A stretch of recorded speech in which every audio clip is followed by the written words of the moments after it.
Voici une question dont la réponse pourra changer votre vie. Pourquoi devons-nous passer par la mort?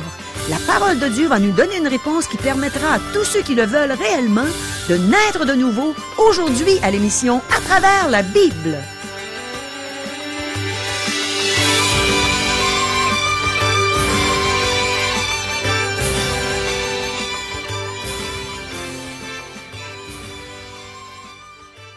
Chers auditeurs, pour en savoir davantage sur le contenu de cette émission, vous pouvez contacter en tout temps Radio Espoir via Internet à www.radioespoir.ca ou par téléphone, sans frais, au 1-877-l'Espoir, 1-877-537-7647. Bonjour, ici Caro. Je crois que le Seigneur réserve de belles surprises à nos auditeurs aujourd'hui, surtout à ceux qui s'interrogent sur la mort. On va sûrement entendre des réponses bien encourageantes aux questions que voici.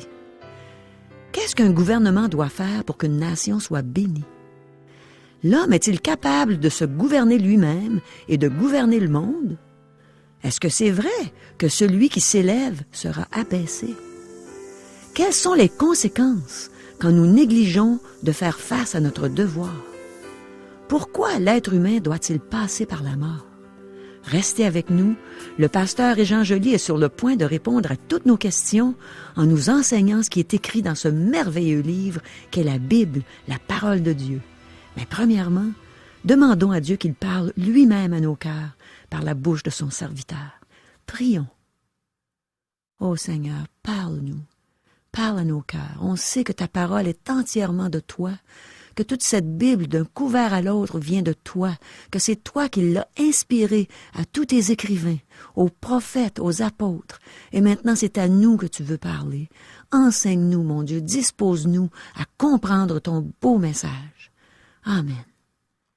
À toi, Régent. Merci beaucoup, Caro. 1 et 2 rois est la deuxième série de 3 paires de livres historiques. Nous avons eu 1 et 2 Samuel, et nous aurons 1 et 2 rois, et dans le futur 1 et 2 chroniques. À l'origine, les paires de livres formaient un seul livre.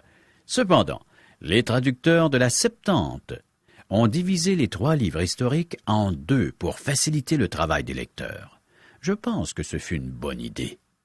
Quoique nous ignorions qui est l'auteur de 1 et 2 rois, les livres furent écrits alors que le premier temple était toujours là. C'est ce que nous retraçons dans 1 roi chapitre 8, verset 8.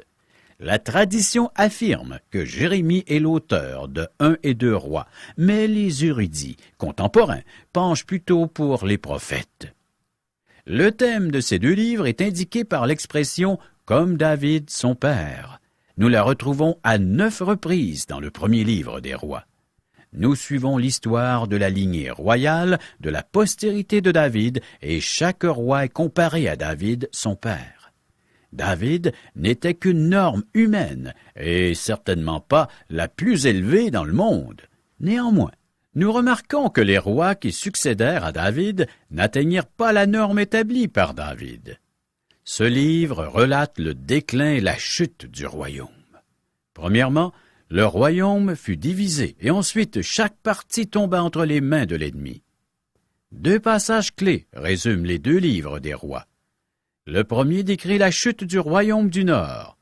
Les Israélites se sont livrés à tous les péchés que Jéroboam avait commis. Et ils ne s'en sont pas écartés, jusqu'à ce que l'Éternel ait écarté Israël loin de sa face, comme il l'avait annoncé par l'intermédiaire de tous ses serviteurs les prophètes. Israël a été déporté loin de son territoire, en Assyrie, où il est resté jusqu'à aujourd'hui. 1 roi, chapitre 17, versets 22 et 23. L'autre verset clé décrit la chute du royaume de Juda, le royaume du Sud. Le roi de Babylone les frappa et les fit mourir à Ribla, dans le pays de Hamath. Ainsi Juda fut déporté loin de son territoire. 2 rois, chapitre 25, versets 21 et 22. Une nation est bénie lorsque le gouvernement est en harmonie avec Dieu. 1 roi raconte la division du royaume et 2 rois la chute du royaume. Si l'on considère les 2 livres comme un seul récit, Il débute avec David sur le trône et il se termine avec le roi de Babylone. Ces livres racontent le règne de l'homme sur le royaume de Dieu et les piètres résultats que cela a donné. Dieu bénit son peuple lorsque le trône terrestre est en harmonie avec le trône céleste. Par contre, nous observons que les plans et les projets des hommes ne peuvent pas annuler ceux de Dieu. 1 et 2 Rois sont la suite de 1 et 2 Samuel. Ces 4 livres forment un tout, puisqu'ils couvrent l'histoire de la nation de sa plus grande prospérité géographique, économique et politique sous David et Salomon, jusqu'à la déportation des 2 royaumes après le schisme. L'homme est incapable de se gouverner ou de gouverner le monde. Il a besoin de Dieu. Ces livres démontrent que l'homme est incapable de se gouverner ou de gouverner le monde seul. Maintenant, examinons le premier chapitre du livre des rois, le premier livre des rois. Nous y retrouverons un roi David, âgé, que certains disent même sénile. Chers amis, débutons notre lecture, 1 Roi chapitre 1er, verset 1er. Or, le roi David était vieux, avancé en âge. On le couvrait de vêtements, et il ne pouvait se réchauffer. Adoniya, le fils de David, profite de cette situation de faiblesse pour essayer de monter sur le trône de son père. Cependant, cela ne cadre pas avec le plan de Dieu. Des intrigues nombreuses se nouent dans les coulisses. Voyons qui est Adoniya, qui prend un rôle prédominant pour la première fois. Les versets 5 et 6. Adoniya, fils de Haggith, se laissa emporter par l'orgueil jusqu'à dire « C'est moi qui serai roi ». Et il se procurait un char et des cavaliers et 50 hommes qui couraient devant lui. Son père ne lui avait de sa vie fait un reproche en lui disant « Pourquoi agis-tu ainsi ?» Adoniya était en outre très beau de figure et il était né après Absalom. Quiconque s'élève sera abaissé. Principe de Dieu. Adoniya, le 4e fils de David, était né à Hébron. Nous ne savons rien de Haggith, sa mère. Adoniya, fils de Haggith, élevait des prétentions. La Bible donne un avertissement à ceux qui ont une telle attitude. En effet, quiconque s'élève sera abaissé, et celui qui s'abaisse sera élevé. Luc, chapitre 14, verset 11. Les actions d'Adoniya démontreront cette vérité. Adoniya était orgueilleux. Il avait une bonne opinion de lui-même. Il avait quelques traits en commun avec Absalom, son demi-frère. Il est possible qu'Adoniya aurait fomenté une rébellion contre son père si personne n'était intervenu. David a reconnu lui-même qu'il n'avait pas discipliné ses fils, et nous voyons que sa famille est non fonctionnelle. Adoniya a profité de la situation. David ne lui avait jamais adressé de reproches pour ses mauvaises actions. Poursuivons notre lecture, verset 7.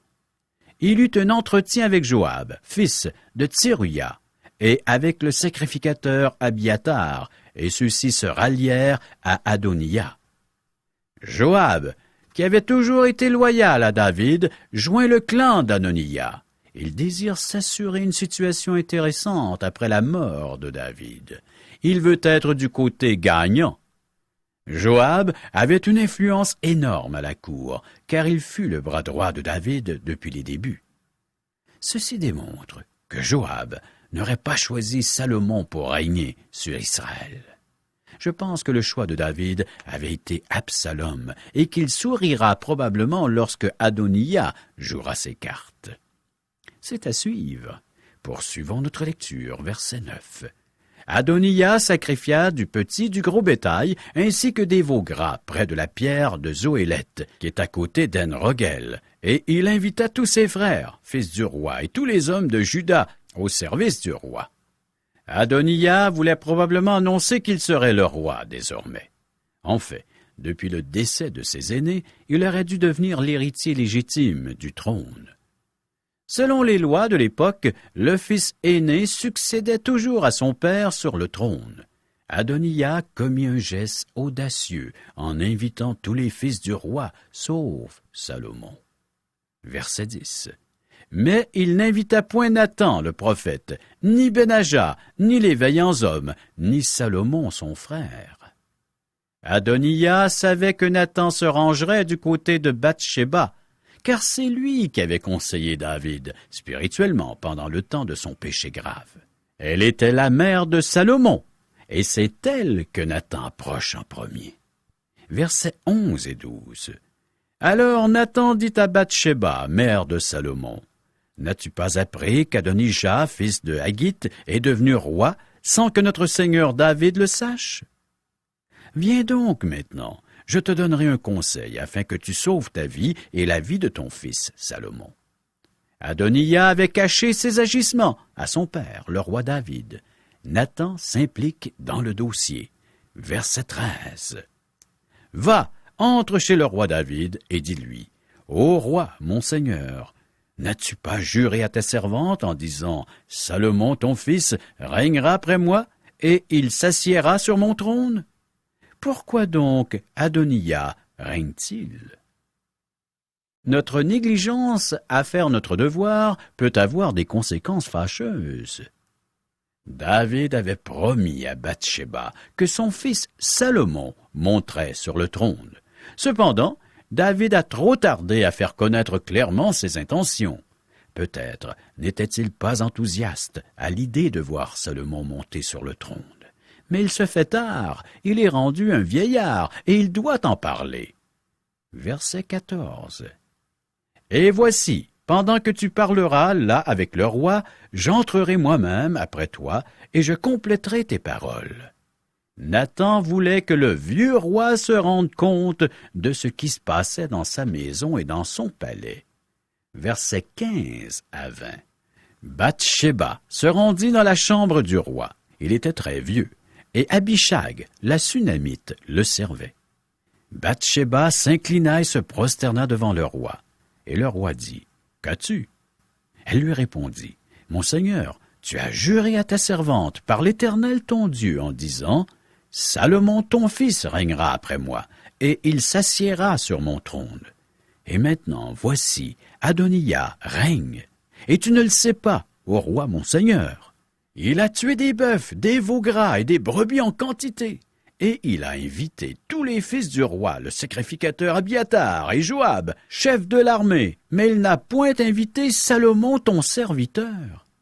Ô roi mon seigneur, tout Israël a les yeux sur toi, pour que tu lui fasses connaître qui s'assiera sur le trône du roi mon seigneur après lui. Nathan et Bathsheba ont demandé au roi si c'est lui qui avait décidé d'établir Adoniya sur le trône. Bien entendu, il ignorait toute cette chose. Il n'était pas au courant de ce qui se passait dans son dos. Versets 28 à 30. Le roi, David répondit, « Appelez-moi Bathsheba. » Il entra devant le roi et se présenta devant le roi. Et le roi jura et dit, « L'Éternel qui m'a délivré de toutes les détresses est vivant, ainsi que je te l'ai juré par l'Éternel, le Dieu d'Israël, en disant, « Salomon ton fils régnera après moi, et il s'assiera sur mon trône à ma place. Ainsi ferai-je aujourd'hui. » David dit, « Ton fils, en parlant de Salomon, le père et le fils devaient avoir peu en commun. Nous le verrons bientôt. » Versets 31 à 33. Bathsheba s'inclina le visage contre terre et se prosterna devant le roi. Et elle dit, « Vive à jamais mon seigneur, le roi David. » Le roi David dit, « Appelez-moi le sacrificateur Tsadok, Nathan le prophète, et Benaja, fils de Jéhojada. » Ils entrèrent en présence du roi. Et le roi leur dit, « Prenez avec vous les serviteurs de votre maître, faites monter Salomon mon fils sur ma mule, et faites-le descendre à Gihon. » Ce sont les rois qui se déplaçaient sur une mule. Le cheval était une monture de guerre, chers amis. Lorsque le Seigneur Jésus s'était présenté comme roi à Jérusalem, il entra dans la ville sur un ânon. En faisant monter Salomon sur sa mule, David annonçait qu'il l'avait choisi comme successeur. versets 38 et 39. Alors le sacrificateur Tsadok descendit avec Nathan le prophète. Benaja, fils de Jéhojada, les Kérétiens et les Phéléciens, ils firent monter Salomon sur la mule du roi David. Ils le menèrent à Guillon. Le sacrificateur Tsadok prit la corne d'huile dans la tente et il oignit Salomon. On sonna de la trompette, et tout le peuple dit « Vive le roi Salomon !» Et le verset 40, tout le peuple monta après lui, et le peuple jouait de la flûte et se livrait à une grande joie. La terre s'ébranlait par leurs cris. Tous connaissent maintenant la personne que David établit sur son trône. Cette personne est Salomon. Verset 41. Ce bruit fut entendu d'Adoniya et de tous les conviés qui étaient avec lui au moment où il finissait de manger. Joab, entendant le son de la trompette, dit « Pourquoi ce bruit de la ville en tumulte ?» Le messager qui expliquait à Adoniya ce qui se passe en ville compléta ses explications ainsi, versets 47 et 48. Et les serviteurs du roi sont venus pour bénir notre Seigneur, le roi David, en disant « Que ton Dieu rende le nom de Salomon plus célèbre que ton nom, et qu'il élève son trône plus que ton trône. » Et le roi s'est prosterné sur sa couche. Voici encore ce qu'a dit le roi. « Béni soit l'Éternel, le Dieu d'Israël, qui a placé quelqu'un sur mon trône, et mes yeux ont pu le voir. » Salomon sur le trône avec l'approbation de David. Les invités d'Adoniya paniquent. Versets 49 et 50. Tous les invités d'Adoniya se mirent à trembler. Ils se levèrent et s'en allèrent chacun de son côté. Adoniya, dans sa crainte à l'égard de Salomon, se leva pour aller saisir les cornes de l'autel. Les invités s'enfuient pour ne pas être accusés de trahison. Adoniya, craignant que Salomon le fasse périr, se réfugie au tabernacle et il saisit les cornes de l'autel. Versets 51 et 52. On fit ce rapport à Salomon. Voici qu'Adoniya, par crainte du roi Salomon, a saisi les cornes de l'autel en disant « Que le roi Salomon me jure aujourd'hui qu'il ne fera pas mourir son serviteur par l'épée. » Salomon dit « S'il se montre un homme de valeur, il ne tombera pas à terre un de ses cheveux, mais si du mal se trouve en lui, il mourra. » Salomon est juste avec Adoniya. Il lui donne l'occasion de démontrer qu'il sera un serviteur fidèle au roi, au nouveau roi, c'est-à-dire à Salomon. Verset 53. Le roi Salomon envoya des gens qui le firent descendre de l'autel. Il vint se prosterner devant le roi Salomon, et Salomon lui dit, « Va dans ta maison. » Salomon renvoie Adoniya en paix après que celui-ci se prosterna devant le roi. Signe d'acceptation de ce nouveau roi. Chapitre 2, versets 1 et 2. David approchait du moment de sa mort, et il donna ses ordres à Salomon son fils en disant, « Je m'en vais par le chemin de toute la terre. Fortifie-toi et sois un homme. » David doit passer par la mort comme nous le devons tous depuis la chute d'Adam. C'est pourquoi, de même que par un seul homme le péché est entré dans le monde, et par le péché la mort, et qu'ainsi la mort a passé sur tous les hommes, parce que tous ont péché. Romains chapitre 5, verset 12. Nous naissons avec une nature pécheresse depuis la chute d'Adam, et nous devons tous passer par la mort. Nous savons tous que ce n'est pas un sujet plaisant, mais nous devons en parler, parce que c'est un sujet présent. En fait, la mort est laide, parce qu'elle est une conséquence du péché. Cependant, le croyant qui aime Dieu n'a pas à craindre la mort. Le Seigneur Jésus le guide pendant sa vie sur terre. Quand je marche dans la vallée de l'ombre de la mort, je ne crains aucun mal, car tu es avec moi. Ta houlette et ton bâton, voilà mon réconfort. Le psaume 23, verset 4. Le Fils de Dieu nous prépare une place dans le royaume céleste. Que votre cœur ne se trouble pas. Croyez en Dieu, croyez aussi en moi. il y a beaucoup de demeures dans la maison de mon Père, sinon je vous l'aurais dit, car je vais vous préparer une place. » L'Évangile de Jean, chapitre 14, versets 1 et 2. Quelle assurance pour le croyant face à la mort et face à l'au-delà, à la vie après la mort. Oui, chers amis, il y a une existence après la mort. Tout ne s'arrête pas une fois mort.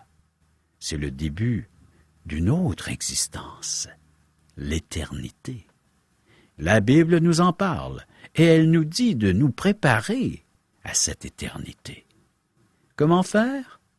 En acceptant le Seigneur Jésus comme notre sauveur personnel, afin de pouvoir prendre part à la vie éternelle, de prendre part à la vie de Dieu, et d'en profiter déjà à l'instant présent. C'est ce que la parole de Dieu nous exhorte, nous encourage à faire. Nous devons un jour rencontrer Dieu personnellement comme notre Sauveur et Seigneur de notre existence. Sinon, un jour vous le rencontrerez comme juge concernant votre éternité. Et le jugement, c'est la perdition éternelle pour tous ceux et celles qui refusent le don gratuit qu'est la vie éternelle en Jésus-Christ, le Fils bien-aimé de Dieu. Maintenant, David va donner ses derniers conseils à son fils Salomon. Il sait qu'il doit passer par la mort. Chacun d'entre nous, nous devrons aussi passer par cette mort. Es-tu prêt? Es-tu prêt à passer dans ton éternité? C'est ce que nous lisons dans l'Épître aux Hébreux chapitre 2, versets 10 et suivants. Il convenait en effet que celui pour qui et par qui sont toutes choses et qui voulait conduire à la gloire beaucoup de fils est élevé à la perfection par les souffrances, le prince de leur salut. Car celui qui sanctifie et ceux qui sont sanctifiés sont tous issus d'un seul. C'est pourquoi il n'a pas eu honte de les appeler frères. Ainsi donc, puisque les enfants participent au sang et à la chair, il y a également participé lui-même, afin que par la mort, il rende impuissant celui qui avait la puissance de la mort, c'est-à-dire le diable. Ainsi, il délivre tous ceux qui, par crainte de la mort, étaient toute leur vie retenus dans la servitude. Ce texte nous parle de la personne et de l'œuvre de Jésus-Christ. Il est venu, pour un but bien précis, subir notre sort, c'est-à-dire subir la mort à notre place, afin que nous en soyons délivrés pleinement.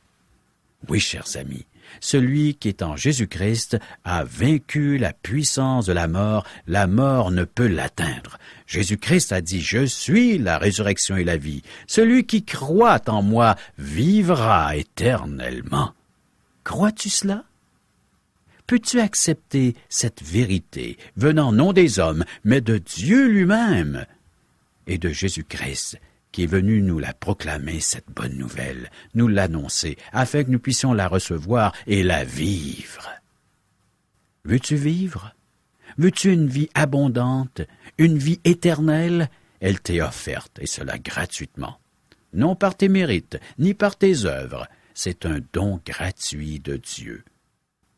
Tu la reçois, cette vie, uniquement par la foi, en faisant confiance en la parole qui t'a été proclamée et en la recevant comme étant la vérité, celle venant de Dieu. Choisis aujourd'hui la vie ou la mort. Tu as un choix à faire. Chers amis, prochaine émission, 1 Roi chapitre 2 à chapitre 3 verset 5. Oh, merci beaucoup, Régent. J'ai tellement aimé cette leçon. Et surtout la manière dont elle s'est terminée. On a appris pourquoi on devait passer par la mort depuis la chute d'Adam. Le verset que tu as cité dans l'épître de Paul aux Romains est tellement clair. J'aimerais le citer de nouveau. Mes amis, écoutez bien ce que Paul nous dit. C'est pourquoi, de même que par un seul homme, le péché est entré dans le monde, et par le péché la mort, et qu'ainsi la mort a passé sur tous les hommes parce que tous ont péché. Mes amis, On vient tous dans le monde avec une nature pécheresse depuis la chute d'Adam, et on doit tous passer par la mort. Et c'est vrai, comme Régent nous l'a dit, que la mort est très laide, parce qu'elle est une conséquence du péché. Et on sait bien qu'on pêche chaque fois qu'on désobéit à Dieu. Mais j'ai bien dit, il y a quelques instants, que j'avais aimé la manière dont la leçon s'était terminée. C'est simplement parce que Régent a aussi mentionné que le croyant qui aime Dieu n'a pas à craindre la mort, parce que le Seigneur le guide pendant sa vie terrestre. Le Seigneur Jésus prépare une place pour tous ceux qui ont mis leur confiance en lui seul pour le pardon de leurs péchés et le don gratuit de la vie éternelle. Et oui, après sa résurrection, avant de monter au ciel, Jésus a dit à ses disciples, « Je vais vous préparer une place. » Et ça, mon ami, c'est pour toi qu'il l'a dit. Si tu es de ceux qui se sont reconnus coupables de péché devant Dieu, qui se sont repentis, qui ont changé de direction face au péché et qui ont demandé à Jésus de les sauver, reconnaissant qu'ils étaient incapables de se sauver eux-mêmes. Mon ami, le Seigneur t'aime, mais il déteste le péché. Il doit punir le péché. Et c'est ce qu'il a fait par la mort de Jésus, pour que tu n'aies pas à subir le châtiment éternel en enfer après la mort. Je t'invite à écouter ce que Jean a dit dans l'Apocalypse au 14e chapitre, verset 13. Il a dit, « J'entendis du ciel une voix qui disait, « Écris, heureux dès à présent les morts qui meurent dans le Seigneur. » Oui, dit l'Esprit, afin qu'ils se reposent de leurs travaux, car leurs œuvres les suivent. Mon ami, tu ne peux pas être sauvé par tes œuvres, mais si tu places toute ta confiance en Jésus seul pour le pardon de tes péchés et le don gratuit de la vie éternelle, toutes les œuvres que tu vas faire après avoir reçu Jésus comme sauveur, vont compter. Tu vas même recevoir des récompenses.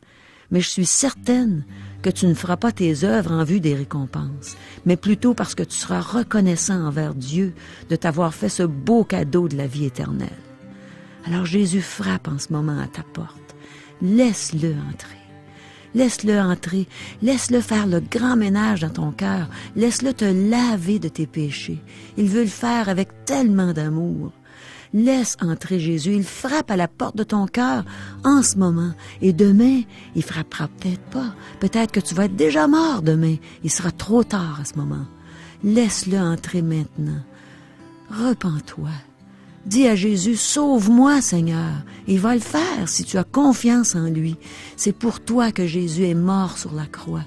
C'est pour toi qu'il a souffert ce grand châtiment que tu méritais. Régent, je pense que les gens comprennent pas exactement c'est quoi un déjeuner de l'espoir. Pourrais-tu l'expliquer? Avec joie, Caro. Les gens sont invités à venir participer à un déjeuner de l'espoir qui se déroule dans un restaurant. Un endroit où les gens sont habitués à venir. Qui n'a pas pris un repas dans un restaurant? C'est un lieu public. Alors les gens viennent, ils y assistent et ils peuvent manger gratuitement. Wow! Gratuitement, en plus d'entendre un merveilleux témoignage. C'est ça qui fait que le déjeuner est merveilleux, c'est qu'il y a un témoignage d'une personne. Ça pourrait être toi, Caro, ou moi, ou une toute autre personne qui a vécu une expérience personnelle avec Dieu. Comment est-ce que Dieu a transformé, changé, je pourrais même dire bouleversé sa vie? Eh oui, Dieu a vraiment bouleversé la mienne et j'aime ça raconter ça. J'aime ça aussi, pouvoir chanter mes anciens succès. C'est le fun de voir les gens qui rient d'entendre toutes ces anciennes chansons-là. Et finalement, je leur dis ce que Dieu a fait pour moi. Puis c'est merveilleux. C'est bon dans mon cœur de l'annoncer aux gens, combien Dieu les aime. Et ça se fait à la grandeur du Québec. Comment peut-on savoir s'il y en a un près de chez nous? Eh bien, vous pouvez nous rejoindre par téléphone. 1-877-l'Espoir, 1-877-537-7647 ou via courriel à www.radioespoir.ca ou à notre adresse postale. Radio Espoir, casier postal 34 Charlebourg, province de Québec, G1G 6P2. Chers amis, au revoir. Et à demain.